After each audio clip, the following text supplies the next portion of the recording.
So, good morning and good afternoon, everyone, and welcome to today's session. I'm Julie Koppel with Yash Technologies, your host for today. We have a diverse group of leaders and industry experts joining us as we explore one of the most pressing topics in enterprise IT, VMware modernization, and how Azure VMware's solution is reimagining the way organizations think about it. VMware licensing shifts are creating urgency across IT teams, but we're here to help you move beyond reaction towards smarter strategic decisions. So let's dive in. Before we go further, just a quick note. All attendees will be on mute during the session, but we absolutely want this to be interactive. So please share your questions in the Q&A section and we'll address them towards the end. We have experts from both Yash Technologies and our guest speakers from Microsoft who will share insights, practical experiences, and guidance to help you navigate a decision, whether to stay, migrate, or modernize. I would like the panelists to introduce themselves. So let's start with Parvez from Yash.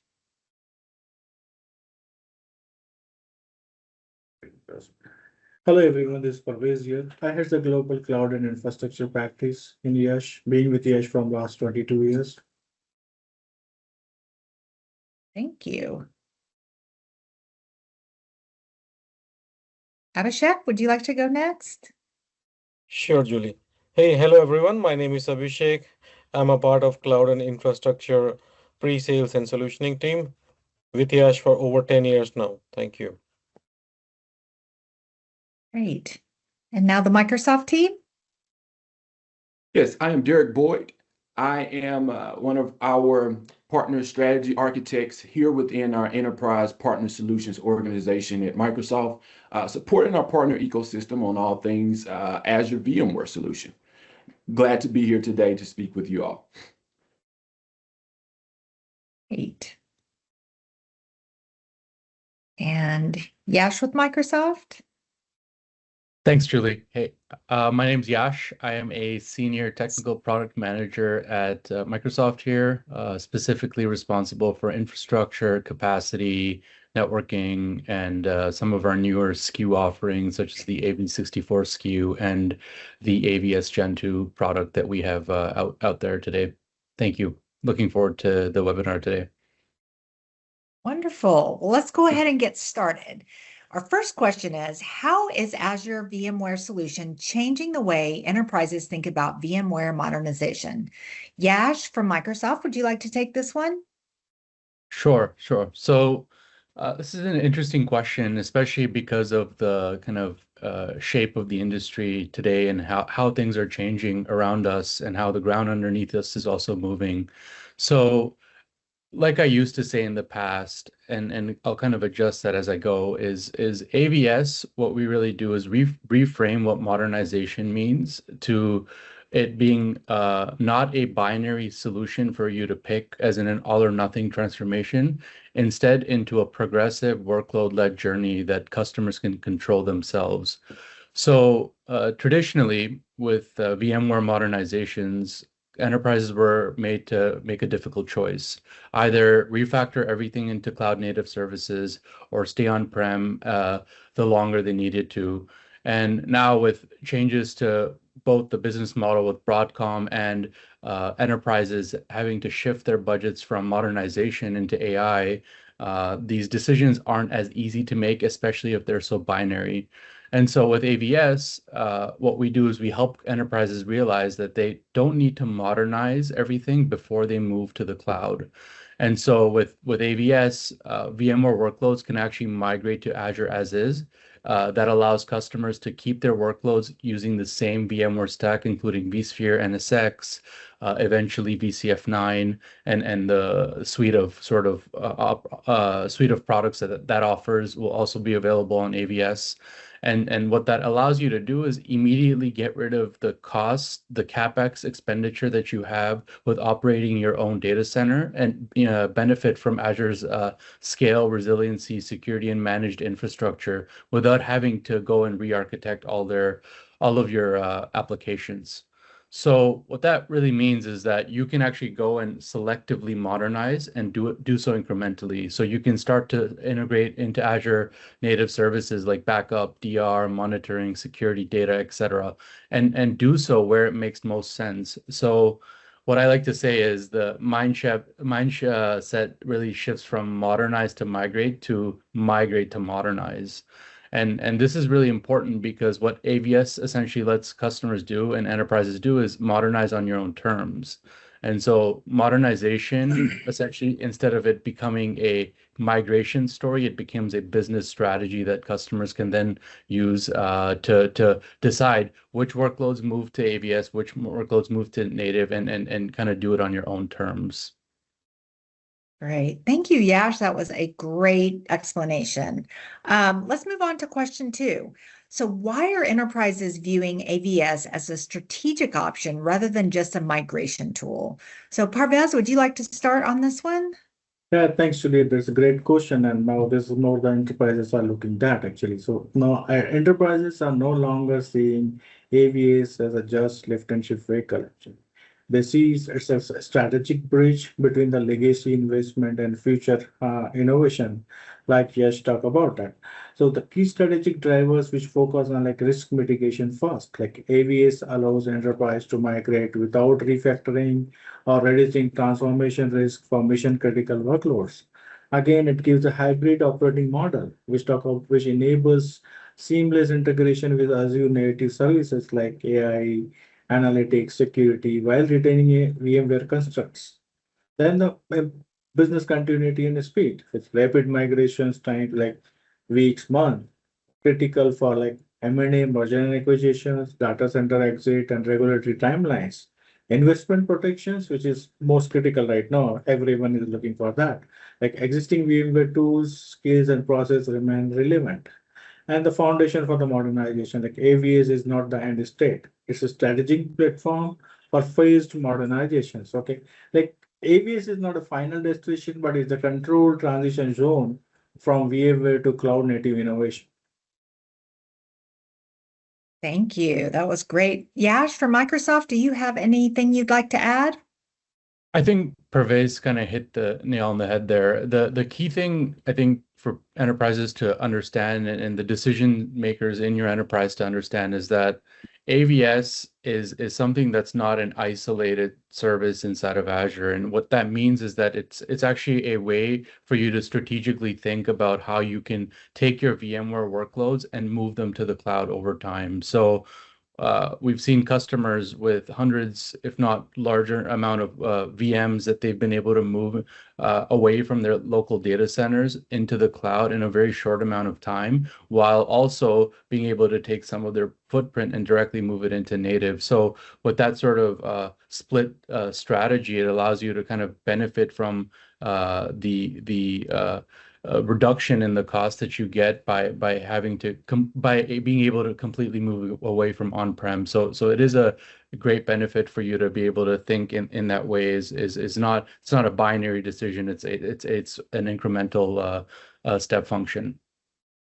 Great. Thank you so much. So we'll keep this moving forward with question number 3. Which workload types are typically strong candidates for Azure VMware solution? Derek, would you like to take this one? Of course, Julie. This is a great question. Typically, the strongest candidates are those mission critical workloads, workloads that are business critical, have a complex VMware footprint, or workloads that can't easily be refactored. So think your legacy apps, your databases, your ERP systems, and those workloads requiring high availability or different regulatory compliance constraints. And then you've got those can't break, can't wait workloads where speed and continuity really matters. And this is where Azure VMware solution lets you, seamlessly migrate these as is with zero disruption. And for business leaders, continuity and risk reduction are a complete key. And in this scenario, you're not shutting down mission critical operations just to modernize. You can migrate workloads quickly, maintain operational resilience, and ultimately free up resources to kind of focus on those more strategic things that we've kind of alluded to in the previous question. And whether that's AI, analytics, or just overall business expansion, AVS allows those critical workloads to have a place within the business strategy in that regard. So, in summary, the mission critical applications, legacy workloads that can't be re-architected, and even larger workloads that have intertwined dependencies that will take time and result in business risk if you try to migrate them, natively immediately. AVS gives you that step-by-step approach to address those workloads. Thank you, Derek. That was great insight, which leads us to our next question is how does Yash Technologies evaluate whether AVS is the right fit for a customer? Abhishek, would you like to take this one? Absolutely, Julie. At Yash, we don't treat AVS as a default answer.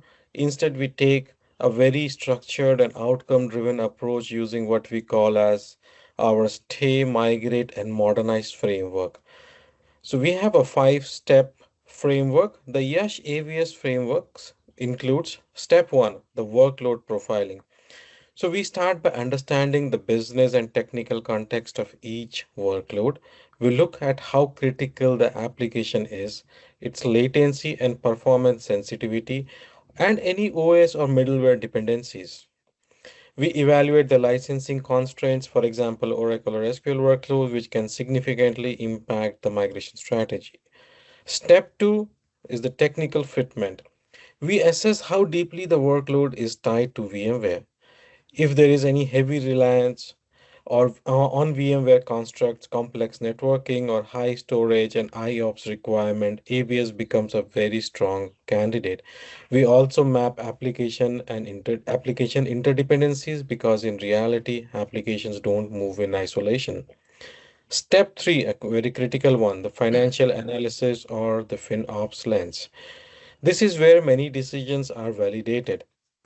We compare AVS with Azure native Azure options from a total cost of ownership perspective over 3 to 5 years. We also factor in optimization levers like reserved instances and savings plan to ensure the decision aligns with long-term financial efficiency and not just as short-term migrations. Step four, again important, modernization potential. We ask a critical question, should this workload even stay as is? If an application can be refactored or modernized into platform as a service or containers, we evaluate the effort versus business urgency. This helps in avoiding lifting and shifting technical debt into the cloud. And finally, the step five, the risk and timeline consideration. We factor, real world constraints, regulatory requirements, data residency, how much downtime or migration window the business can tolerate. Because sometimes the right technical answer isn't feasible from a business standpoint. And finally, what's the outcome of all these five steps? At the end of these five steps, we segment workloads into three clear paths. Number one, legacy or tightly coupled workloads. AVS is the best short to mid-term solution. Second, medium complexity workloads, AVS first, followed by gradual modernization. And finally, the cloud-ready workloads, which are directly, ready to move to Azure native services. Thank you, Abhishek. That was a great overview. We appreciate it. So let's move to our next question. How does AVS help address resilience and disaster recovery challenges? Derek, would you like to take this one? Sure. To answer this question, it fits very well with the evaluation that Abhishek just spoke about. But in this critical use case, AVS allows customers to adapt to that strategy of stay, migrate, and modernize. And in this sense, AVS allows customers to quickly set up a backup site in Azure. extending their on-prem VMware environment for that specific, disaster recovery scenario with minimal complexity. If on-prem goes down, workloads can automatically fail over to Azure. No need for a forklift upgrade, and no need to actually, retain those resources for managing that backup and resilience solution of current. So they can start to really put their strategic thoughts and focus on additional things in the same lens. And kind of how I alluded to on the previous question, from the construct of business leaders, the story is again risk reduction. You're no longer gambling everything on one physical data center. You tap into Microsoft's global infrastructure. So even in a crisis, operations keep running and you minimize costly downtime with the same tools and skills that you're used to running from a VMware perspective on-prem. But I would like to note, AVS isn't just about, disaster recovery. This is just one use case. It's the next best option for business leaders and customers navigating that modernization process. It covers the data center reduction, hybrid cloud extension, no matter if you're, in a multi-cloud environment, as well as rapid migration for, hardware end of life and managing that cycle. So once those workloads are stabilized, this pretty much opens the door to integrating and innovating across the Azure stack. Thank you, Derek. That was great insight. I appreciate it. So let's move on to our next question. So what misconceptions do enterprises commonly have about Azure VMware solution? Yash from Microsoft, would you like to take this one? Sure. Yeah, thanks, Julie. So I want to talk about three common misconceptions that customers and enterprises that choose to evaluate AVS and even adopt AVS have about the product and service. The first one is that AVS is a permanent destination or a dead end. And so there are often times when customers are evaluating the service, they often see the solution as a lift and shift, and you get off of your on-prem data centers and you stop there. But for many workloads, AVS actually is a bridge that eventually gets them to modernize faster than they would have if they had to do so from on-prem directly to, let's say, native, or if you're going to a container-based solution. And just to be clear, it's not just about faster, but it's about doing so in a way that allows the business to operate in the way that the business is supposed to, so minimizing risk along the way. And so what you do is you first migrate fast, where AVS is a lift and shift because everything is VMware compatible, the entire stack that you get in AVS. And then you selectively move certain workloads that are compatible with Azure Native, whether it's workloads that are running on a bit more modern OSs and workloads that don't have as much tightly coupled networking and such. You can actually decide in these situations to directly move them to native because they're already kind of built and architected in a way that you'll be able to benefit from getting them to native earlier. And so the key thing is customers who end up parking everything on AVS all at once and use AVS as a permanent destination actually end up overpaying for those workloads that would actually run cheaper if they're on Azure Native. So the question in this situation isn't how do I get to AVS, but it's more about what's the next stop after AVS for each of my workloads. So it has to be an exercise that happens over a number of years, not something where you stop after the first step. That's the first one. The second misconception is that AVS is more expensive than running our own VMware. And I hear this constantly when I speak with customers. The customers, what typically they do is you'll go on our pricing page and you'll look at our per node price, and you'll compare it to what that looks like if you were to purchase your on-prem VMware license. And if you compare both of these things, it looks more expensive. But that's an apples to orange comparison, because you're actually ignoring the iceberg under the waterline. And that iceberg is that you have to deal with hardware refreshes, probably 3 to 5 years. There's data center power and cooling costs that are going through the roof, especially as both hyperscalers and other companies, startups and mid-sized companies, start to use this data center power and cooling for GPUs and AI infrastructure. There's storage overhead.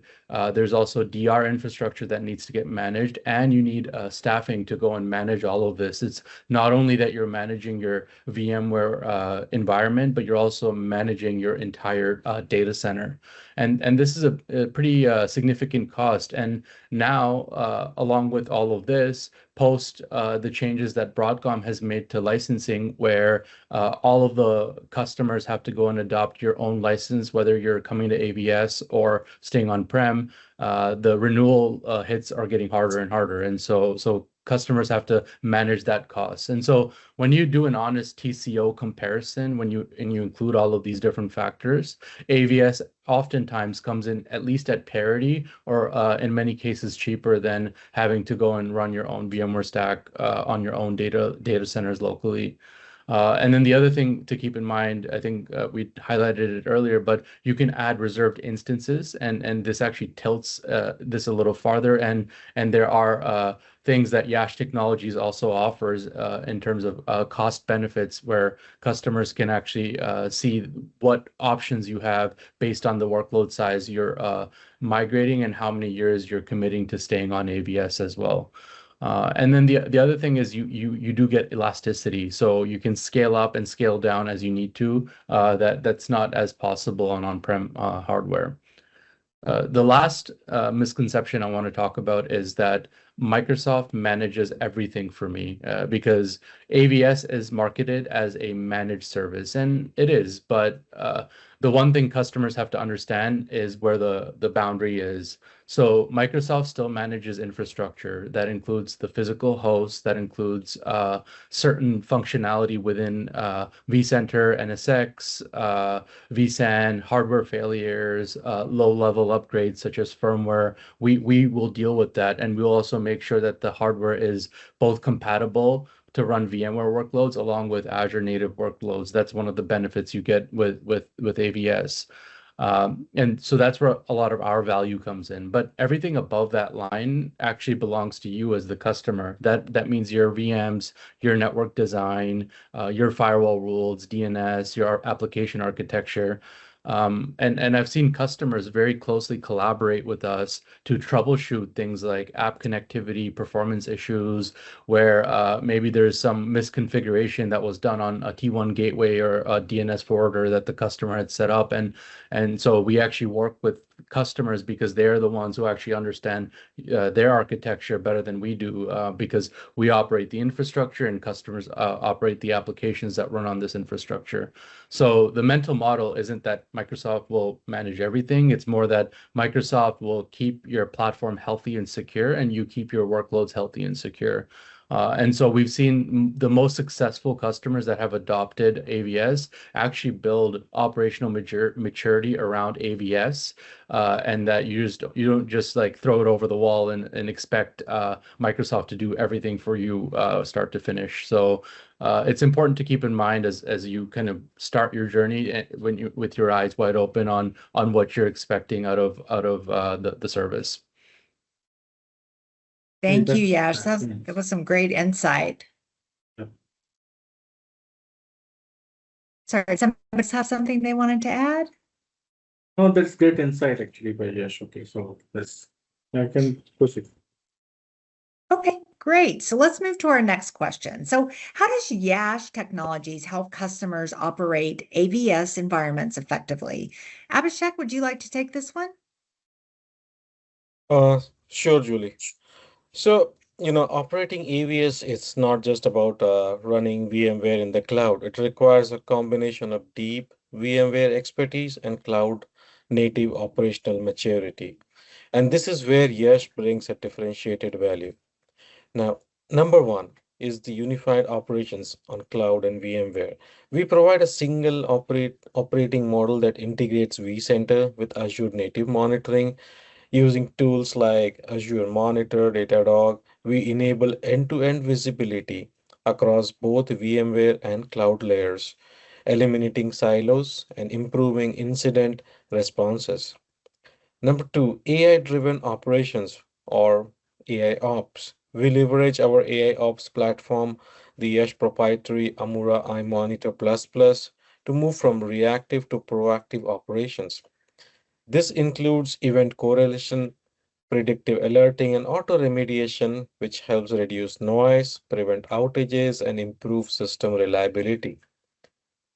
Number three is the FinOps optimization.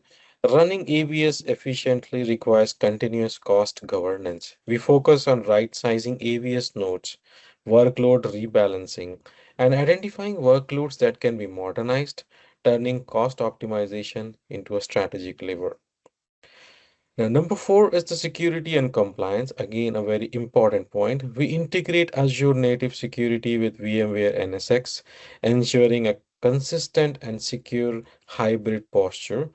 Our approach aligns with the CIS or the NIST frameworks, enabling customers to meet compliance requirement without operational overhead. Number five, the SRE-based delivery model. We move away from the traditional L1, L2 model to pod-based SRE teams. These teams focus on SLOs, error budgets, automation first operation, drive higher reliability, and I would say faster is issue resolution. And then the last one, the continuous modernization pipeline. We just don't stop at operations. We continuously identify workloads that can be moved to PaaS or containerized or optimized, ensuring that the environment evolves over time. To conclude, I would just like to, bring the yes point of view that running AVS efficiently, it's not about maintaining VMware, it's about continuously reducing the dependency on it. Thank you, Abhishek. That was a great overview. Well put. All right, let's move on to our next question. So how does AVS fit into a broader modernization roadmap? Parvez, would you like to take this one? Certainly, Julie. So, yeah, so that's great question, and that's kind of misconceptions are there actually. So, AVS, many people are thinking that AVS is kind of things like AVS serves as a flexible starting point in modernization roadmap. If it lets customer migrate quickly, no factoring, no business disruptions, and no disruptions and no business. So you are free up resources for future innovations. From there, you have got the options like use AVS is extended with the native resources. Azure services are gradually modernize workloads at your own pace, like integrating AI analytics or cloud native features. This meets leaders like where they are today and position their organization to evolve confidentially modernizations on their terms, not ours. This frees up resources focused on business transformation instead of legacy maintenance. Thank you, Parvez. That was some great insight. Let's move to our next question. As enterprises move toward AI-driven operations, how can customers leverage Azure AI and data services while workloads are still running on AVS? Abhishek, would you like to take this one? Certainly, Julie, and it's a great question. We are definitely seeing a clear shift in how enterprises look at AVS today. Earlier, AVS was primarily viewed as a lift and shift migration tool, but now enterprises are adopting it as a strategic enabler for controlled cloud transformation. So what's driving this shift? Number one, de-risking large-scale transformation. Enterprises can now move complex business critical workloads without refactoring, which is especially critical for regulated industries and legacy heavy environments. AVS significantly reduces the transformation risk. Number two, enabling a phased modernization journey. Instead of, the previous big native big bang approach, AVS allows organization to migrate now and modernize over time. This aligns far better with real world business priorities and most importantly, the budget constraints, right? Number three, accelerating time to value. So migration timelines shrink from months to weeks. This is crucial for scenarios like data center exits or M&A integrations or urgent capacity or resilience need. Speed becomes a true competitive edge. Number four, protecting existing investments. Organizations can continue leveraging existing VMware tools, processes, and skill teams. There is no disruption while we are still, progressing towards the cloud. And next one, once our workloads are on AVS, enterprises can start integrating with Azure AI, data platforms, and security services. Innovation can begin immediately, without the need of full re-architecture or design, right?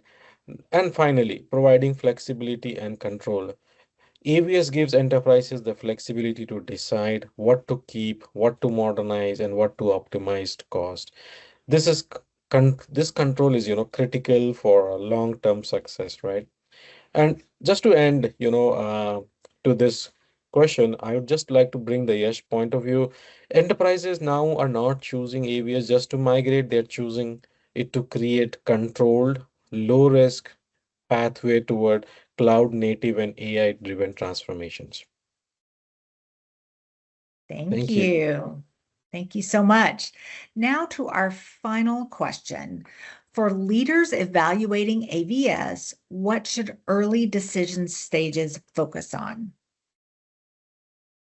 Who would like to take this one? So I think, Julie, so let me take it first and then we'll have the Microsoft team to actually pitch in. So there's a kind of critical question because the early decisions around AVS define long-term cost, agility, and technical depth. At Yash, we advise leader to focus on five key areas upfront, not just migration planning, but long-term outcomes. Like define the end state visions. So not just the migrations, like is AVS a short-term landing zone or a hybrid long-term platform or a transition to cloud native? Without these clarities, organization risks staying on AWS longer than intended, as mentioned by Yash itself. Take a workload-centric approach. Avoid move everything to AVS, evaluate workload based on like business criticalities, complexities, and dependencies, and cloud readiness. Like use stay, migrate, and modernization framework defined by Yash and Abhishek. Okay. Then build a clear cost and FinOps model like day one. Like understand AVS node sizing, license VMware, OS and DBs, and storage and network costs. Like plan for right sizing, resource capacities, and long-term TCO versus Azure natives. AVS can be a cost effective or expensive depending on the early decisions. Then design for integration with Azure services, like plan how AVS will connect with identity intra-ID, security defender like Sentinel, backup DR, data and AI platforms. AVS should not be isolated. It must be a part of broader Azure ecosystem. Then define the operating model early, like do you have the VMware skill set or cloud operation maturity? Consider SRE-based models, automation first operations, and managed service support. Like operations complexity increase in a hybrid environment. Plan the modernization roadmap, which is very important. Like identify which workloads will stay, which will move to PaaS and containers, and draw timeline for reducing VMware dependencies. Like AVS without modernization plan is a long-term technical debt. And common pitfalls which we need to avoid, like treating AVS as a permanent destination for our all workloads instead of a strategic transition uh, platform. So from the Yash side, the most successful AVS programs run not the one that migrate fastest, but the one that align with migration with a clear modernization and cost strategy from the day one. Thank you. Do either Derek or Yash from Microsoft want to add anything?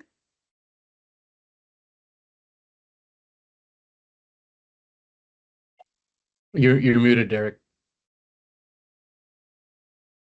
Sorry about that. It always happens in this time. As we continue to talk about this, Pervez as well as Abhishek kind of really hit on it. The evaluation, the planning, ensuring that we have that in place. Just speaks to the Yash team in general, their AI frontier approach in this particular use case as it relates to Azure VMware solution and the VMware environment.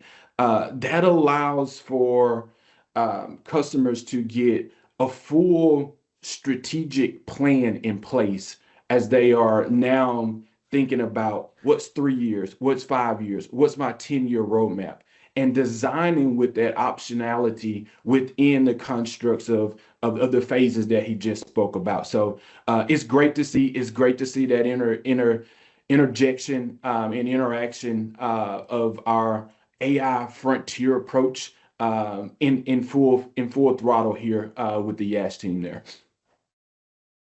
Thank you, Derek. Thank you, Derek. Well, that was our last question for today. So thank you so much for the fantastic insights. I'd like to thank all of our attendees and our speakers, and we appreciate your valuable time. If you would like to schedule a meeting with our experts, you can respond to one of the emails that you'll be receiving shortly today. And wanted to just ask, I did receive a question. I wanted to pose it to our experts. Considering the long-term dependency, what are Microsoft's recommendations for defining an exit or evolution strategy from AVS over time?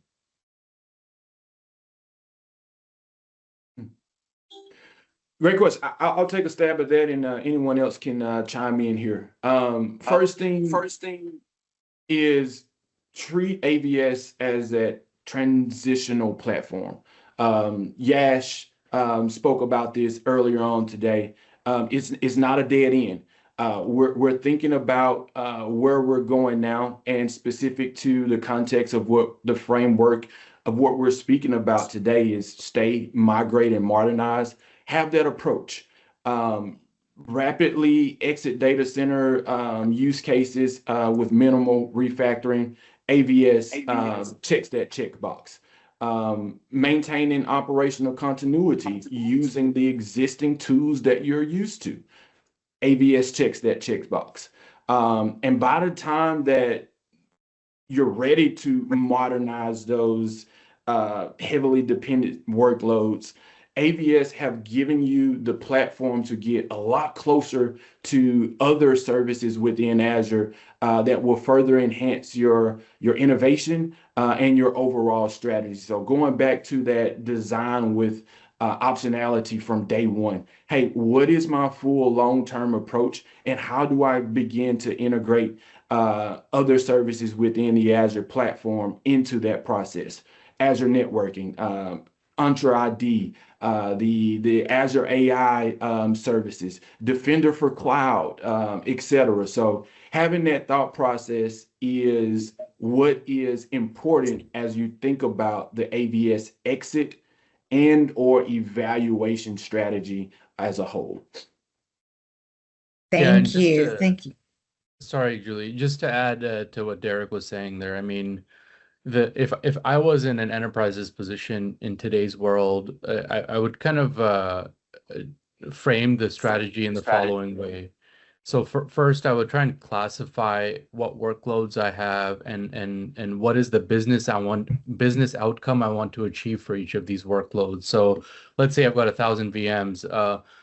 First, how many are going to be able to move to AVS, and what is that going to save me by moving those to AVS? How many of those will have to stay on-prem for whatever reason? How many of those can actually be decommissioned and retired altogether? And how many of those can actually move to Azure native? In parallel, if the strategy of your business is to go to the cloud and that is the right thing to do, if you feel like that's where your TCO and your cost benefit is, then you also need to be able to build these Azure native skills in parallel. Leaning into and locking only into AVS because it's VMware centric and you're very familiar with it is sort of just doing what you're already doing without trying to make change. And change is hard. It's not easy to go and move off one hypervisor to another.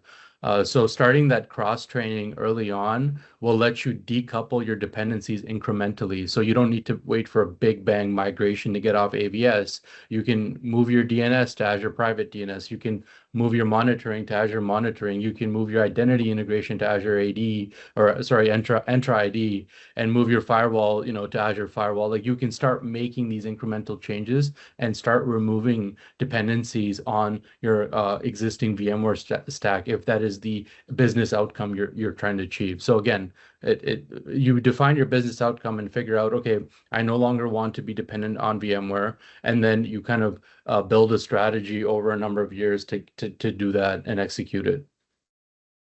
Great, thank you.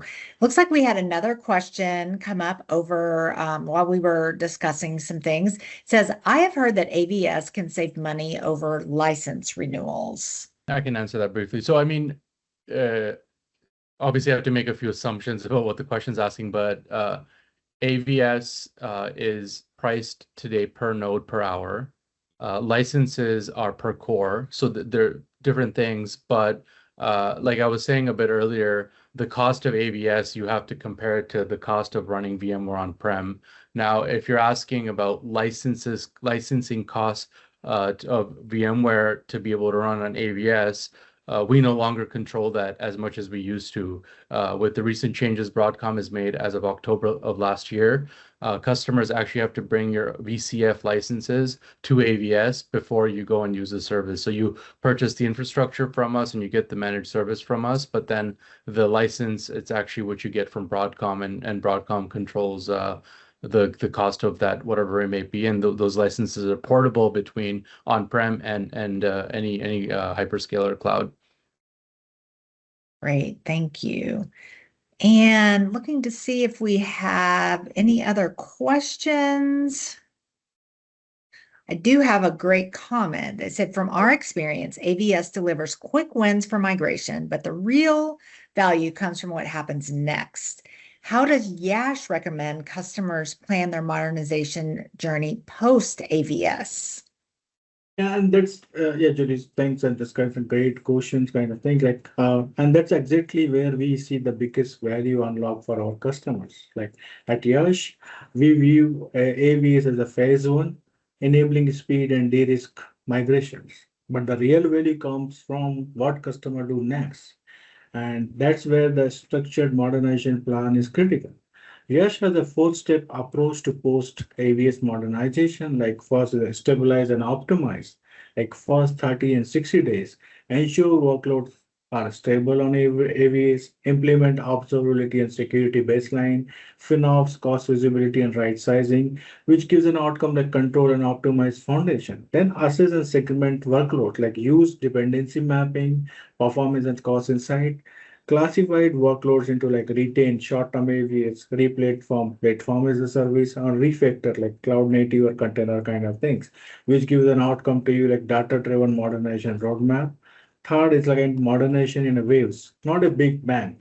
Execute phase transition like VMware, VM to app services and Azure Kubernetes services, DB to Azure SQL or managed instances. Gradually reduce the VMware footprints, which gives an outcome to improve the agility and to reduce the cost. And then enable AI-driven based operations like integrate Azure data and AI services. AIOps predictive monitoring and automation, like shift to SRE models, automation first SLO driven are there. So the key message we tell to the customer, AVS gives a speed, but modernization delivers a long-term value. Thank you. That was wonderful. Well, do we have any other questions? Any other questions from the crowd? We can certainly answer those for you here, or if you think of any later, we can certainly get back to you with those answers. So one thing that somebody just commented says, it sounds like AVS could make the transition to cloud native easier. So sounds like we did a good job in explaining everything. If anyone would like to add anything additional to that, we can do that. It definitely gives them that strategy holistically that ultimately makes it easier.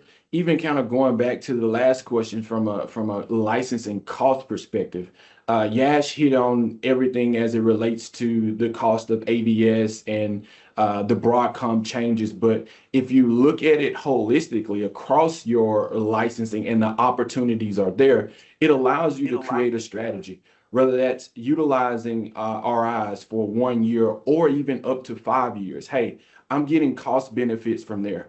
If there is existing Windows and SQL licensings that customers have in their environment, there are options now to migrate and move that over into the cloud for additional cost savings from a licensing perspective. So removing particular ESU costs that you have. So it's a broad spectrum and strategy in which we've talked about tremendously today that ultimately, yes, makes it easier transitioning to cloud native and meeting the customers where they are right now.